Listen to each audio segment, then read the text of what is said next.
Hi everyone and welcome to this week's task. So this week is all about the crockery. So anything ceramic and glass really.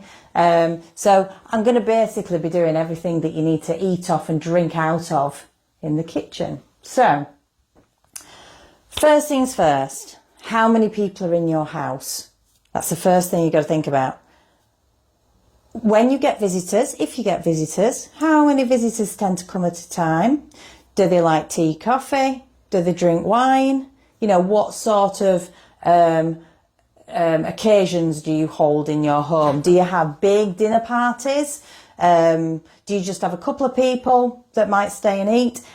For us, we're not very sociable. So basically we have maybe two people. We have couples or parents or families that visit. So the maximum we might have is 2 extra adults, 2 extra kids, apart from party days, but that's a whole of the other section, so I'm not going there.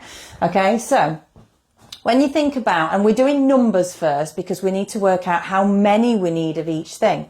Now we bought a new set of 4 of everything because we had 4 in the family, thought it was a great idea, and then realised, well, actually we need 6 to 8 of everything, so we could do with another set, and then IKEA stopped doing those nice blue plates, annoyingly. So just be careful when you're thinking about buying new things and buying sets that you do take into account not just your family size but how many people you have around to the house as well. So hence the reason why we've got a little bit of blue and a little bit of white. All right, so we have 6 plates, and then we have smaller plates and we have kid plates and things like that. So 6 is what we have because that's kind of the maximum amount of plates that we usually need. And if there was another person to come, we'll muddle through. We've got bowls, we've got big pasta bowls, you know, so it's not a big deal for us looking perfect. But it depends what your standards are. So if you want to lay out that beautiful dinner table with all the perfect crockery, then you might need a few more, okay? When you're checking your crockery, always check the underneath, check this side, check for cracks, check for chips, things like that. Chips and cracks, even though you can still use the plate, they do harbour bacteria, all right? So you just need to be quite careful about, you know, if you do get a chip or a crack and then you put in hot food especially and liquids and things like that, like gravy or sauces or dips or whatever it might be on the plate, then you just got to think about what else you might be eating. Okay, so if you do have any chips or cracks, I'd get rid, unless the chips are maybe tiny on the edge and they're not going to matter so much.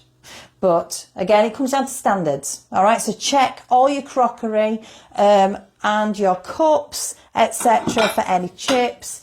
Glasses, if there's any chips in glasses, they got to go, because putting your lip on some broken glass on the edge, especially with children or anything like that, but even with adults, you know, you don't want to be giving anyone a cut lip, so you got to get rid of them. All right.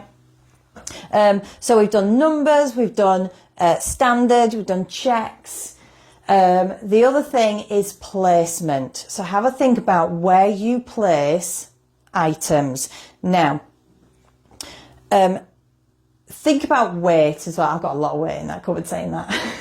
But think about weight and think about your abilities. So where is it easiest for you to grab heavy items? So picking out 4 plates is actually quite heavy.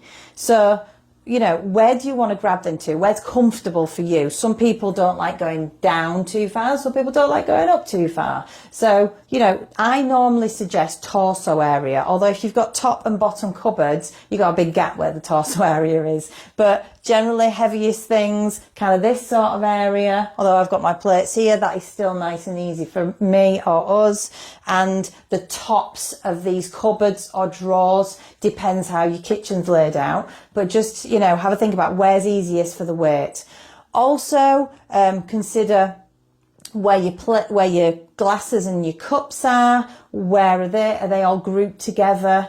Or do you have a tea making area? Now my tea making area, and we're going to talk about zoning next week, but my tea and coffee area, I have the tea and coffee, etc. I don't have the cups there as well. Although ideally, you might want them there so you're doing less miles across the kitchen. So think about where they are. All my teacups and the teapot is here, and all my glasses are together here. As long as they're together, you know, it's completely down to your preference. Now, highest areas in the kitchen are the things that we don't use so often. So we get things like seasonal items, party and garden kind of crockery. We've got some plastic bamboo bowls up there. We've got tiny little cups that we use at certain times of the year. Egg cups are up there as well, because we don't tend to use them very often. And we've got like party dip plates and things like that. So things that you use least at the top, things that you use most at the bottom, or if we're talking about these bottom cupboards here, things that you use most at the top and things that you use least at the bottom. Okay? And that's pretty much it for this week, a nice short one. So that's all about the crockery, the serving plates as well. Again, think about how often you use them, how many you need, check them for any damage, and just keep what you're going to use.